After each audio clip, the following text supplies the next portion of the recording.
O plenário do Senado aprovou em segundo turno, ontem, a proposta de emenda à Constituição que torna o crime de estupro imprescritível. Dessa forma, não haverá mais tempo mínimo para que as vítimas façam a denúncia à Justiça. Hoje, o prazo é de 20 anos. A mudança ainda precisa de aprovação da Câmara dos Deputados. E esse é o tema da nossa enquete de hoje. A gente pergunta para você aí de casa se você acha que o Brasil precisa fazer uma reforma no Código Penal diante já da aprovação desse projeto pelo Senado, pelos senadores, que prevê que não há mais um tempo determinado para a prescrição do crime de estupro. Pois é, para votar você já sabe, mas a gente relembra todo dia aqui nas redes sociais. Use a hashtag LinkEcoNews para votar na nossa enquete. Ou mande uma mensagem para o nosso WhatsApp, o número é o 11 95307 1851.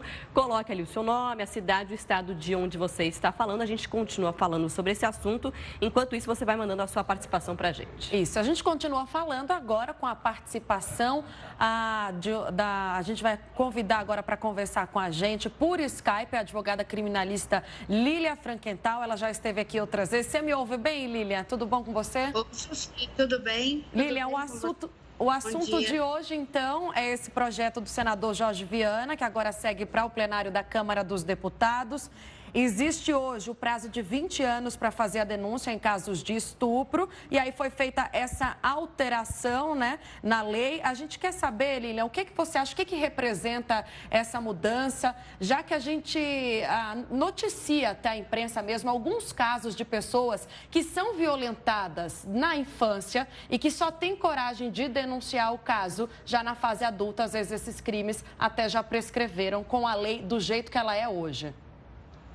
Sim, o crime de estupro, ele precisa de uma maturação da vítima, porque às vezes a própria publicidade, essa denúncia, acaba trazendo mais danos. Então, ela precisa trabalhar isso com ela. A imprescritibilidade do crime de estupro vai deixar com que ela tenha esse tempo e que o estuprador não saia impune disso. Quantos casos a gente tem de pessoas que levam 20 anos ou mais para falar sobre isso, para conseguir ter digerido isso, falar sobre esse sofrimento, porque é um sofrimento atroz. A vítima de estupro às vezes se sente culpada, ela precisa desse tempo. Eu acho que foi um grande avanço a aprovação dessa emenda, precisa ainda passar pela Câmara, mas eu acho que vai passar. E acho que porque os estupradores acabam saindo impunes por esse medo, por essa vergonha da própria vítima. Então, eu acho que foi um grande avanço na legislação. Tá certo. Lília, realmente foi um grande avanço, porque o caso de estupro é bem específico, porque muitas vezes, como a Tainá disse, você disse também, a vítima tem vergonha, tem medo, depois de muito tempo ela consegue ir lá e denunciar, e aí muitas vezes já passaram os tais dos 20 anos. Aproveitando então que a gente está falando de crimes hediondos, né? Os benefícios previstos em leis muitas vezes dão a sensação de impunidade, é o que muita gente reclama, que depois de um certo tempo, isso está previsto em lei, se a pessoa tiver bom comportamento, enfim, uma série de regras ali, ela pode cumprir a prisão em regime semiaberto, pode cumprir de outras formas a pena que ela recebeu, inclusive ter a redução dessa pena. Você acha que, a dúvida é, as penas precisam ser mais duras ou os benefícios menores? Então, para a gente pensar em penas mais duras ou benefícios menores, a gente tem que pensar numa reforma da legislação. A legislação hoje passa essa sensação de impunidade, porque a Constituição Federal, ela preza pela individualização da pena. Então, não adianta dizer que aquele que comete um crime hediondo vai obrigatoriamente começar a cumprir em regime fechado, não vai ter progressão, porque o Supremo já falou que isso é inconstitucional. Então, tem que ser analisado caso a caso. Acho, sim, que essa sensação de impunidade é por uma legislação que foi feita em 1940, onde as coisas não eram tão abertas e a violência também, a impressão que a gente tem é que não era a mesma. Por enquanto, a gente não tem o que fazer. Existem os benefícios e eles têm que ser cumpridos. O que a gente não pode é desrespeitar a lei por causa da segurança jurídica. Tá certo. Ô, Lília, a Tainá agora aqui falando com você novamente. Eu estava até lendo um artigo da OAB São Paulo, o advogado criminalista Antônio Batista Gonçalves defendendo já esse projeto de antes, fez todo um artigo defendendo a tese de que é preciso um tempo de maturação ali do psicológico da vítima para ela conseguir fazer a denúncia.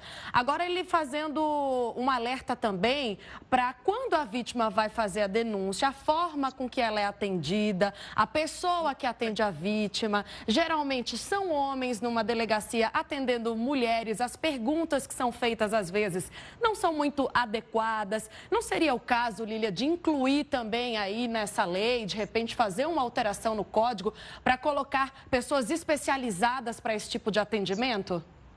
Isso seria primordial. Existe hoje as delegacias da mulher, mas que, assim, elas têm um atendimento demorado, porque elas são em pouco número e as mulheres, às vezes, esperam horas ou dias ou não conseguem fazer a sua queixa e as pessoas especializadas são poucas. Eu acho, sim, que seria primordial que fossem atendidas por mulheres que sabem o que ela está sentindo e que ela se envergonhe um pouco menos.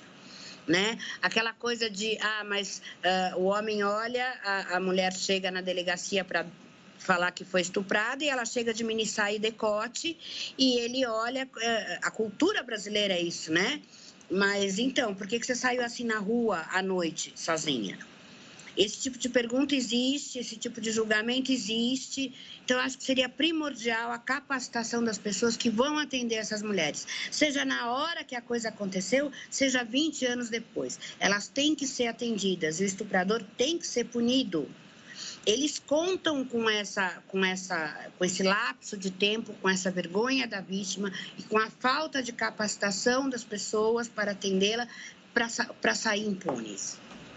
Tá certo, realmente, muitas vezes a culpa acaba sendo jogada na vítima, que deveria ser exatamente o contrário. A gente conversou agora com a advogada criminalista Lília Frankenthal. Lília, muito obrigada mais uma vez pela sua participação. Obrigada a vocês. Boa tarde, obrigada. Boa tarde.